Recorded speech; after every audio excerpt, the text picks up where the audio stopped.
So the purpose of this video is to explain to you how we're going to make your body transform. This is going to be broken down into 4 key pillars.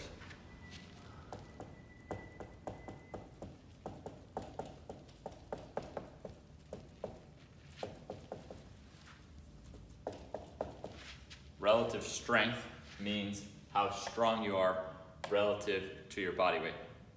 So Nike did a test with over 6,000 professional athletes to see if how strong you are pound for pound is a predictor of how fast you can run. And what they found is that it's an excellent predictor at over 90% success rate. And the guy they tested with the greatest pound for pound strength on earth was Usain Bolt. So he's not only the world's fastest man, it's also easier for him to move his body than anyone else. So this first point has to be in common with every single workout for it to change your body. So we start with this point. If we can change your relative strength, we can make you more athletic. However, point number 2.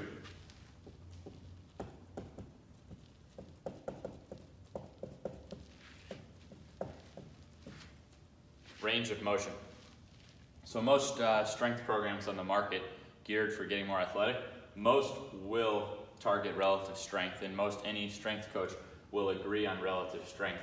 However, that guy, Usain Bolt, who did so amazing on the test, if you try to just mimic what he did on that test, which was just standing on a force plate and pushing as hard as possible, you might get really, really good at that test, but it doesn't mean you're gonna be really athletic, and it doesn't mean you're gonna be protected against injury because of this, range of motion. The natural freak athlete, because he didn't strength train for that, he has strength through full range of motion. So if you're gonna adapt your body, you have to be really careful about the range of motion. So basically, improving your relative strength, not through a full range of motion, does not guarantee you the athleticism and the injury prevention. If you can get as much relative strength as possible through the greatest range of motion possible, that will most similarly approximate being a genetic freak. So this second point is where ATG does things different than anyone else, at least in the US as far as programs that I've seen. I'm not saying no one does it. This isn't trying to be a comparison other than just saying that the norm is not to do this through a full range of motion. And we take these to extreme standards. So what other people might consider a full range, there's actually a lot more you can go. So we have tremendous experience with this. So we're gonna improve your relative strength with every exercise of every workout, and we're gonna do it through the fullest range of motion.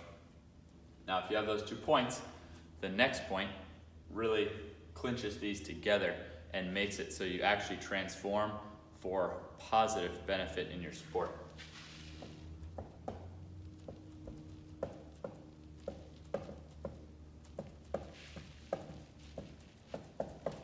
Structural balance. This is a point we've been working at and perfecting in line with these other 2. Structural balance. That means every part of your body being at the right ratio to every other part. For example, you could totally target relative strength through full range of motion, but if your weekly workout is 4 days of bench pressing and 1 day of legs, and your goal is to jump higher, you would not be following structural balance.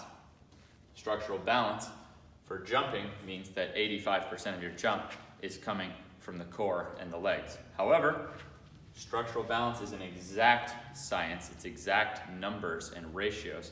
So as we train with us, as we learn every lift you do in your legs, we know exactly how strong your upper body needs to be. And this applies down to every muscle coordinated in the body as far as the main muscles are concerned.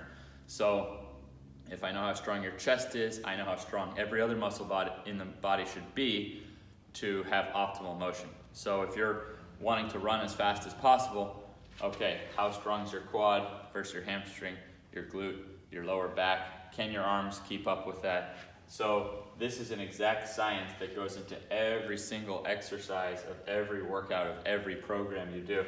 So we're taking this first pillar. We must change your relative strength, but we must do it through the fullest range of motion possible. Ideally, for most guys, that's going to be actually increasing range and increasing strength through greater range, That's where you see extreme transformation. And when you do it according to the principles of structural balance, you build that ideal body for your sport. So this is what the genetic freak has. The genetic freak has crazy relative strength. He has it through the fullest range of motion because he didn't just strength train. He didn't just do a bench press. His muscles are built the whole way through. Crazy relative strength through full range of motion and according to structural balance. If you look at old pictures of someone like Michael Jordan, if you look at current pictures of Usain Bolt, just off a native sense, you can see that the structural balance is actually perfect for what they're trying to do. Now, how do you do that without actually knowing these numbers? That's where we come in as trainers. Now, this all looks perfect, okay? And for almost anyone, this will make some positive changes, but how do you ensure that you never plateau? And how do you ensure that if you're starting out as an extreme athlete already, maybe you're already a freak athlete, or if you're starting out with the worst genetics or even with different injuries, how do you ensure that you can actually make these results happen? If you have a really painful knee or ankle or extreme imbalances or lack of experience in the gym, or if you're super experienced in the gym, how do you know you're getting the exact right program? That's the fourth pillar.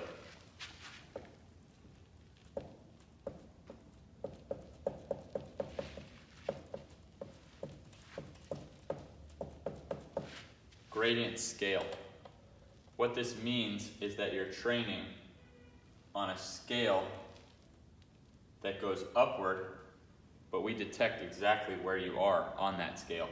So, as an extreme example, if I discovered the most amazing exercise for the knee, but I threw 500 pounds on your back, you might actually get hurt. On the other side of it, I could discover the most amazing exercise for the knee, but if you only put a pencil on your back and you just stay there forever, it's not going to change your body. So with this gradient scale, you need a trainer who's experienced enough to plot exactly where you are on that scale. Okay? Has to be according to structural balance. Your body is completely going in the direction you want for your sport. So every workout you put in, trying to change relative strength, every rep through the fullest range is actually going into the alignment you need for the optimal body type for your sport. And it's done on a gradient scale. So not only do you not get hurt in the process of training, you actually train in a way that you get progressively healthier with each workout. And no matter how advanced you get, you can actually keep progressing. You don't plateau out. So these are the 4 pillars of ATG training. This is how your training works. And I wanted to make this video so that when you go into your very first workout, you understand what you're doing and you can have the intention behind it. You know how it's going to work. You know what you're trying to do, and you know that your efforts are basically going to work for you. So you're not going to be going through that workout passive. You're not going to have to force things or rush things. You can follow it exactly as we're laying out, because we're going to put you at the exact right gradient, going toward the structural balance you need through the fullest range of motion and actually changing relative strength. When you have all 4 of these points in, you can actually transform your body. But if any one of these is out, there's no guarantee you open yourself up to injury or plateau. So with these 4 points in mind, now we can get you started on your training.